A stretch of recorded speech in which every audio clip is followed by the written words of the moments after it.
আসসালামু আলাইকুম। নতুন একটি ভিডিও নিয়ে চলে আসলাম আজকে মঙ্গোলিয়া সম্পর্কে। তো আপনার সোশ্যাল মিডিয়াতে কিন্তু অনেকে মতামতি বা হাইপ চলতেছে যে মঙ্গোলিয়াতে কাজের ভিসা কিন্তু শেখেন। তো আসলে আপনার মঙ্গোলিয়াতে শ্রম বাজারের জন্য একটি নতুন, সেক্ষেত্রে কিন্তু আপনার মঙ্গোলিয়া শ্রমে কিন্তু অনেক জন্য বেটার, কারণ অনেকে ভালো একটি অপশন। কারণ আপনার মঙ্গোলিয়া যাওয়ার ক্ষেত্রে আপনাকে অবশ্যই মঙ্গোলিয়ার বেসিক সম্পর্কে জানা দরকার এবং আপনার মেঙ্গিলার সম্পর্কে সব রকম জানা দরকার, যেখানে আপনাকে কাজে লাগবে এবং মঙ্গোলিয়াতে যাওয়ার ক্ষেত্রে।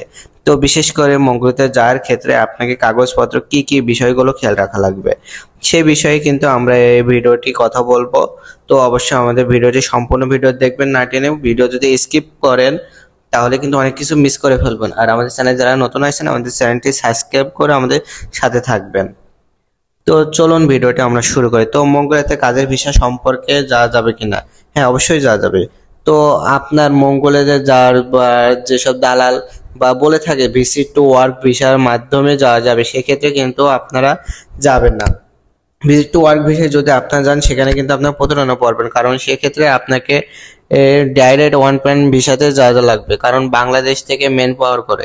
হ্যাঁ, অবশ্যই বাংলাদেশ থেকে C1 ক্যাটাগরি বা এইসব এসটি ক্যাটাগরি, এই দুইটা ক্যাটাগরি রয়েছে। সেক্ষেত্রে মঙ্গোলিয়াতে ওয়ার্ক পারমিট ভিসা আর কোন ভিসা কোন ক্যাটাগরি, এই বিষয় নিয়ে আমাদের আজকের এই আলোচনা করা হবে এবং সব সম্পর্কে কথা বলবো। তো সবথেকে একটা গুরুত্বপূর্ণ বিষয় হচ্ছে কন্ট্রাক্ট পেপার বা চুক্তিপত্র। সেই কন্ট্রাক্ট পেপার আপনার সকল কিছু লেখা থাকবে, আপনার কাজের বেতন, আপনার ডিউটি এবং কোন কাজ কি কাজ, সেক্ষেত্রে কিন্তু আপনার এই সব কিছু কিন্তু চুক্তিনামাতে লেখা থাকবে।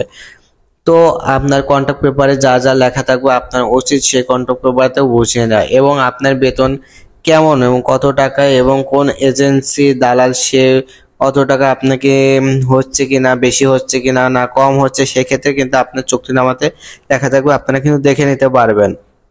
ওগুলো কিন্তু আপনারা অবশ্যই দেখে নেবেন, কারণ আপনার কন্ট্রাক্ট পেপারে যদি মঙ্গোলিয়া ভাষায় বা রাশিয়া ভাষায় বা অন্যান্য ভাষায় যদি লেখা হয়ে থাকে, আপনি সেক্ষেত্রেও কিন্তু আপনার ট্রান্সলেট করে আপনারা নিজেই বাংলা ডাবিং করে আপনারা ভিডিওটি বুঝে নিতে পারবেন। তো অবশ্যই আপনারা ট্রান্সপোর্ট করে নিয়ে আপনারা গুরুত্বপূর্ণ বিষয় যা আপনার বেতন বিষয় বা অন্যান্য বিষয় নিয়ে আপনারা কিন্তু লেখা থাকবে। তো এখানে ডিউটি টাইম কেমন? তো কেউ ডিউটি টাইম আছে 10 ঘন্টা, আপনার কন্ট্রাক্ট পেপারে লেখা আছে 12 ঘন্টা। তো এক্ষেত্রে কিন্তু আপনার বেতন আপনার দেখা যাচ্ছে আপনার $500 বা $400, সেক্ষেত্রে আপনার কন্ট্রাক্ট পেপারে লেখা আছে $250, সেক্ষেত্রে কিন্তু আপনার হবে না। এখানে একটি গুরুত্বপূর্ণ বিষয় হচ্ছে আপনার যে মঙ্গোলিয়াতে যেতে সাধারণ নাগরিক যারা আছে, এই আপনার মঙ্গোলিয়াতে যারা নাগরিকভাবে আসে তাদের সাধারণ কাজ করে তাদের বেসিক বেতন কিন্তু আমাদের বিদেশি নাগরিক ছাড়া কম, এবং ফিলিপাইন, ইন্ডিয়া এবং অন্যান্য দেশ আছে সেক্ষেত্রেও কিন্তু ফরেন নাগরিক, বিদেশি নাগরিক ছাড়া কিন্তু বাঙালিদের বেতন কিন্তু অনেক বেশি।